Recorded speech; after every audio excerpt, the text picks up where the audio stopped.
సీతక్క గారు ఎంతసేపు గత ప్రభుత్వ బకాయిలని మా మీద బుద్ధి చల్లే ప్రయత్నమే చేస్తూ ఉన్నారు అధ్యక్ష. మా రిక్వెస్ట్ ఏంటంటే government is a continuous process. 2014-15లో బీఆర్ఎస్ ప్రభుత్వం వచ్చినాడు. ఇదే కాంగ్రెస్ ప్రభుత్వం మాకు కూడా 2000 కోట్ల రూపాయల ఫీజు రీఎంబర్స్మెంట్ బకాయిలు మాకు పెట్టిపోయారు. ఆ రోజు 2000 కోట్లు బకాయిలు పెట్టిపోతే మేము ఆ రోజు చెల్లించాం. మేము మీలాగా బకాయిలు పెట్టిపోయారు మేము ఇవ్వము అని అనలేదు అధ్యక్ష. Government is a continuous process అని చెప్పి ఆ రోజు 2000 కోట్ల రూపాయల బకాయిలు బీఆర్ఎస్ ప్రభుత్వం చెల్లించింది. ఇక రెండో విషయం అధ్యక్ష, బీఆర్ఎస్ హయాంలో అసలు ఫీజు రియంబర్స్మెంట్ ఇవ్వనే లేదు, జరగనే లేదు అనేటువంటిది పూర్తిగా సత్యదూరమైనటువంటిది. మేము పెద్ద నోట్ల రద్దు లాంటి ఒక ఆర్థిక మాంద్యాన్ని ఎదుర్కొన్నాము. 2 సంవత్సరాలు కరోనా వల్ల కూడా ఆర్థిక మాంద్యాన్ని ఎదుర్కొన్నాము. అయినప్పటికీ కూడా ఏ సంవత్సరం కూడా 2000 కోట్లకు తగ్గకుండా 9.5 సంవత్సరాల్లో 20,000 కోట్ల రూపాయలు ఫీజు రియంబర్స్మెంట్ బీఆర్ఎస్ హయాంలో చెల్లించాము. సో మా రిక్వెస్ట్ వల్ల కూడా ఇవాళ కాలేజీలు, డిగ్రీ కాలేజీలు, జూనియర్ కాలేజీలు ఇప్పటికే రాష్ట్ర వ్యాప్తంగా మూతపడ్డాయి అధ్యక్ష. సగానికి సగం మూతపడ్డాయి అధ్యక్ష. వాళ్ళకి ఏమవుతుందంటే అధ్యక్ష, కరెంట్ బిల్ కట్టకపోతే కట్ అయిపోతుంది, మున్సిపల్ ట్యాక్స్ కట్టకపోతే కట్ అయిపోతుంది, వాటర్ బిల్లు కట్టాల్సిందే, ఉద్యోగులకు జీతాలు ఇవ్వాల్సిందే. ఇప్పుడు 2 ఏళ్ళు 15 నెలలు 2 ఏళ్ళు ఒక్కసారి వరుసగా బిల్లులు రాకపోతే అధ్యక్ష కాలేజీలన్నీ కూడా ఆగమైపోయేటువంటి పరిస్థితి ఉంది. ఫైనల్ ఇయర్ స్టూడెంట్స్కు సర్టిఫికెట్లు రాక పిల్లల విద్యా సంవత్సరాన్ని కూడా కోల్పోయే పరిస్థితి ఉంది. ఇక్కడ ఒక విషయం కూడా సీతక్క గారు మా హయాం అన్నారు.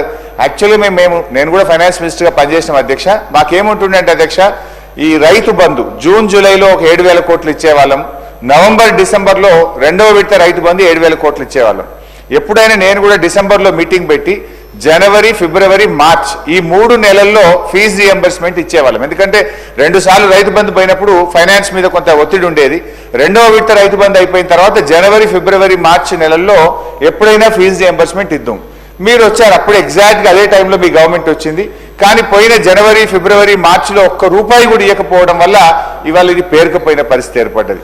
సో నేను అనేది ఒకరి మీద ఒకరు చేయడం కాదు, కానీ విద్యార్థుల భవిష్యత్తు, లక్షలాది మంది విద్యార్థుల భవిష్యత్తును దృష్టిలో పెట్టుకొని, కాలేజీలను భవిష్యత్తును దృష్టిలో పెట్టుకొని దయచేసి ఈ జనవరి, ఫిబ్రవరి, ఇప్పుడు ఈ మార్చి నెలాఖరులో ఉన్నాం కనుక ఈ ఒక 2,000 కోట్లన్నా మినిమం వెంటనే ఇవ్వగలిగితేనే ఆ కాలేజీలు, ఆ పిల్లలు బయటపడే పరిస్థితి ఉంది అధ్యక్ష. మన సీతక్క గారు ఒక 800 కోట్లు ఇచ్చామన్నారు. ఇవన్నీ కూడా కేంద్ర ప్రభుత్వం నుంచి ఎస్సీ ఎస్టీ కాంపోనెంట్ కింద ఢిల్లీ నుంచి ఏవైతే డబ్బులు వచ్చినాయో అంతవరకు పాస్ ఆన్ చేసిండ్రు. రాష్ట్ర ప్రభుత్వం నుంచి మాత్రం నిధులు విడుదల చేయడం లేదు. మీరు బడ్జెట్లో పెట్టారు, మన బడ్జెట్లో పెట్టిందన్న ఈ మార్చ్ 31 లోపు తప్పకుండా విడుదల చేసి ఆ విద్యార్థుల భవిష్యత్తును, కాలేజీల భవిష్యత్తును కాపాడాలని మీ ద్వారా ప్రభుత్వాన్ని కోరుతున్నాం. గౌరవ మంత్రి కాలేజీ యాజమాన్యాలతోటి ఆల్రెడీ మా డిప్యూటీ సీఎం గారు మాట్లాడి మీకు దశల వారీగా ఇవ్వడం జరుగుతుందని వారికి హామీ ఇవ్వడం జరిగింది అధ్యక్ష. ఎవరి సర్టిఫికెట్లు కూడా ఆపొద్దని కూడా వారు ఆదేశించడం జరిగింది అధ్యక్ష.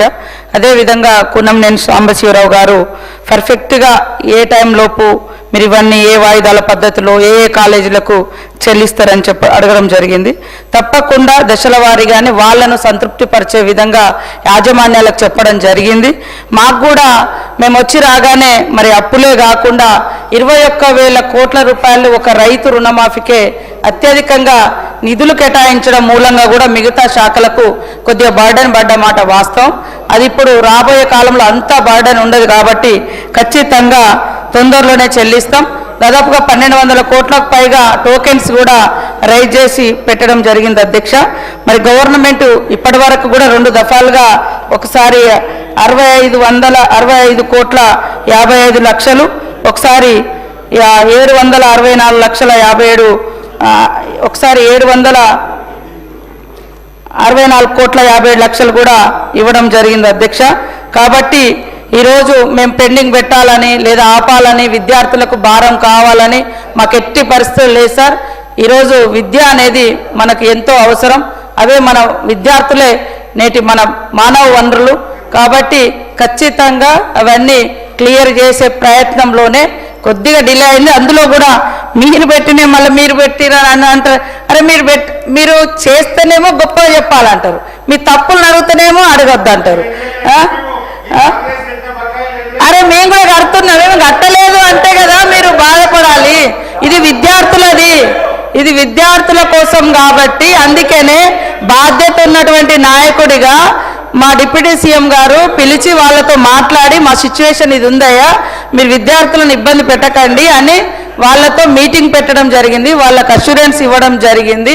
కాబట్టి మేము ఆపుతామని అనడం లేదు, ఇస్తున్నాము. కంటిన్యూస్ ప్రాసెస్ అదే బిల్స్ అనేది. కాబట్టి ఖచ్చితంగా దశల వారీగా తొందరలో ఇవ్వాలని మా సీఎం గారు కూడా ప్రత్యేక ఇంట్రెస్ట్ తోటే ఉన్నారు. ఆ గతంలో ఒకసారి ప్రకటించి కూడా ఉన్నారు, తొందరలోనే క్లియర్ చేస్తామని. ఆ మాటను తొందరలోనే నిజం చేసుకుంటామని తెలియజేస్తా ఉన్నాం. Serial number 4, question number 815, Shri Lakshmikantha Rao Thota and others, incentive to women entrepreneurs, minister for industries and commerce.